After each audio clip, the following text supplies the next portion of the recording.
Hello and welcome to our tutorial video 3D Post-Processing. In this video we'll show you how to quickly verify imported 3D models and fix individual work steps in EluCAD 4. We begin by starting EluCAD 4. Import the required model as usual.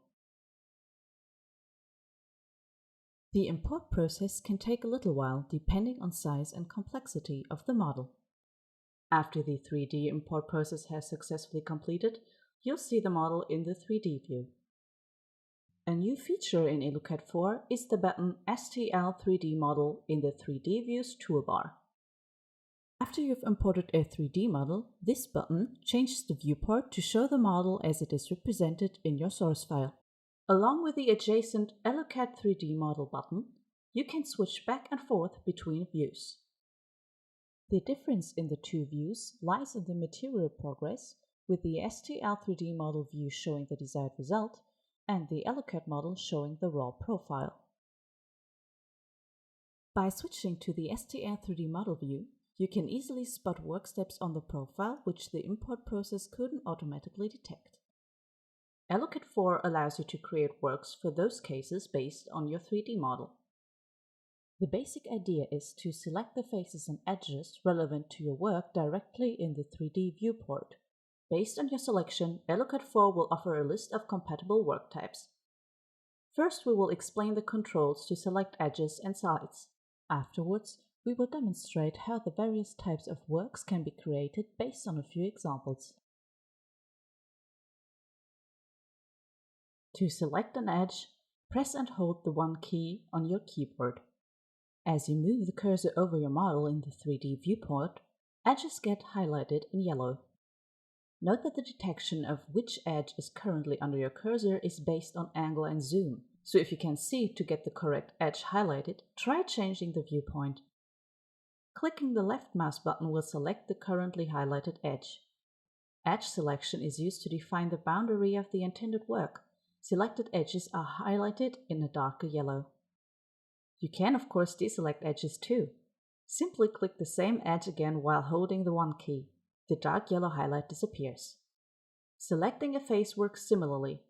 Hold the 2 key and move the mouse cursor over the 3D model.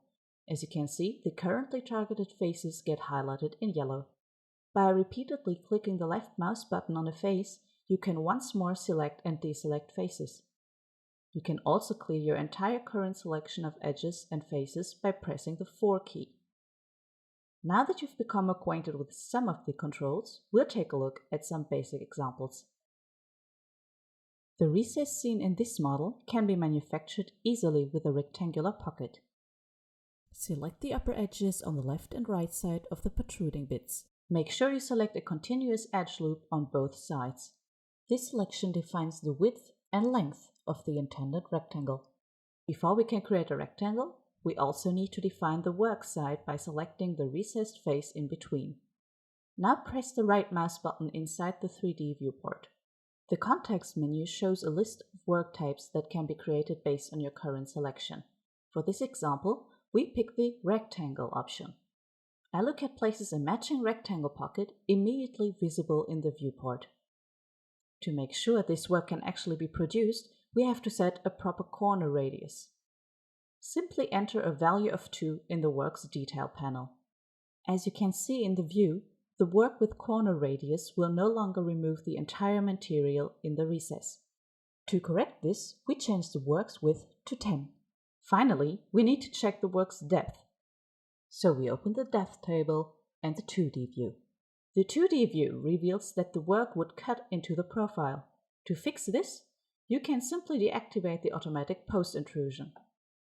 With this rectangle pocket finished, we can focus on the one above it.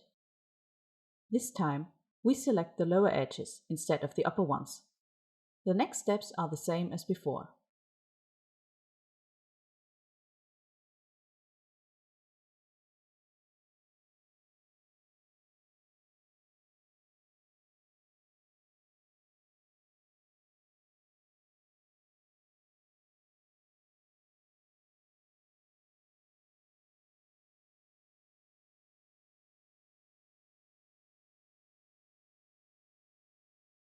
As an alternative, you can draw lines by selecting distinct points on the model. Press and hold the 3 key, then click to select start and end points. The line between those 2 points defines the boundary of your work, even when there is no edge in the 3D model. This approach can be used to easily create the rectangle pockets of our first example.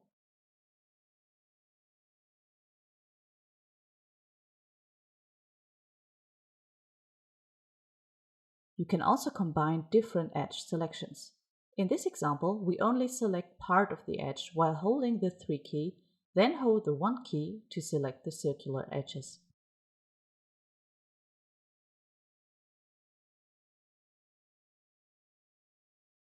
You have now learned how to quickly and easily create any missing works after an import. Of course, you can save the current state of your document. The 3D model gets stored alongside the ECW file and will be displayed again after opening.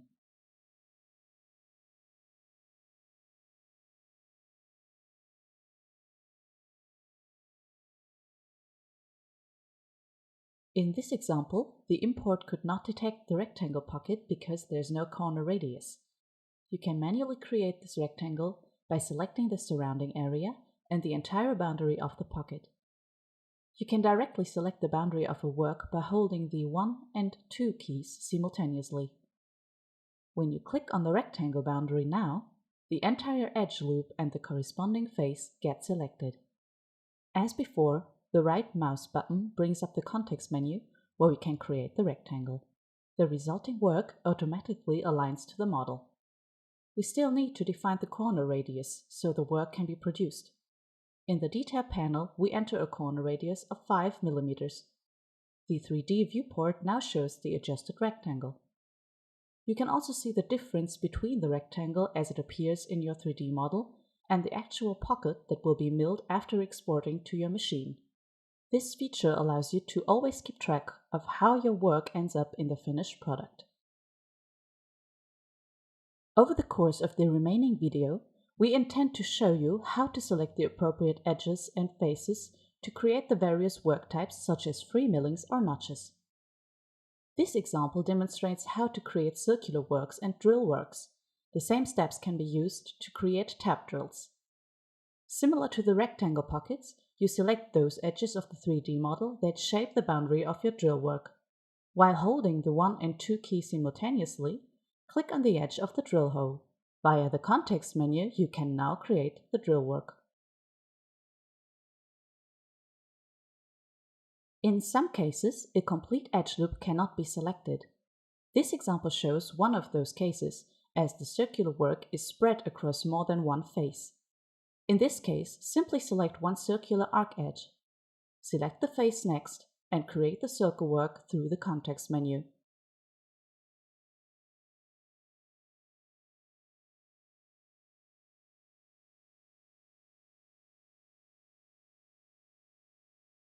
Drills on inclined faces pose a particular challenge as the boundary of these works form an ellipse.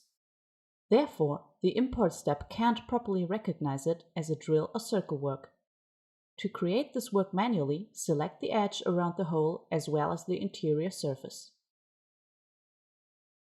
In this example, the intended rectangle is surrounded by 4 individual edges. These define the minimum and maximum values for the x and y axis. Select the slanted face as your work side and create the rectangle pocket as usual. As you can see, elucad 4 automatically creates a free side on which the rectangle gets positioned.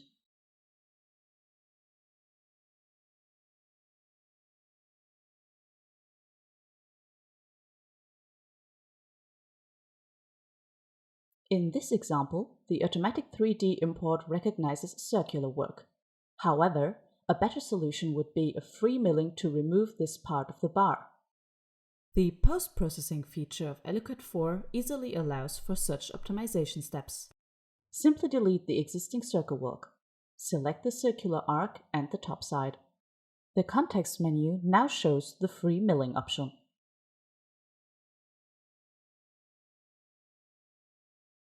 The same procedure can be used for the semicircle at the end of the bar. Just select the responding edge and face, then choose the free milling option in the context menu.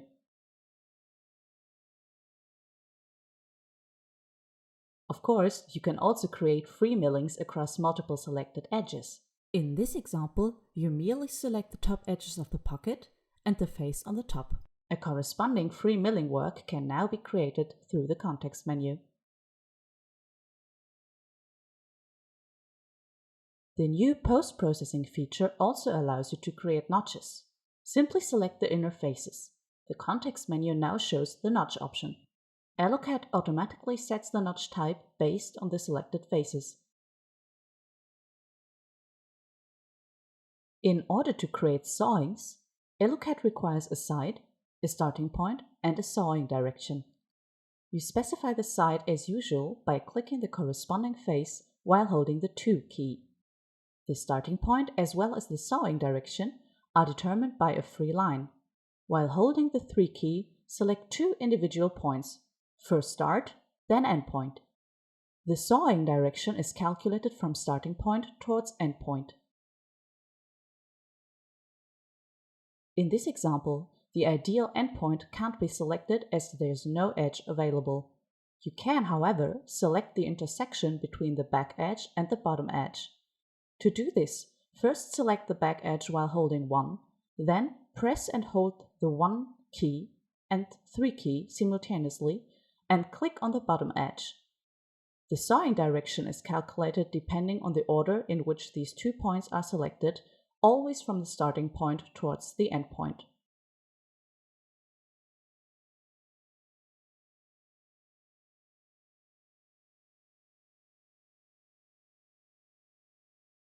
This concludes our tutorial video.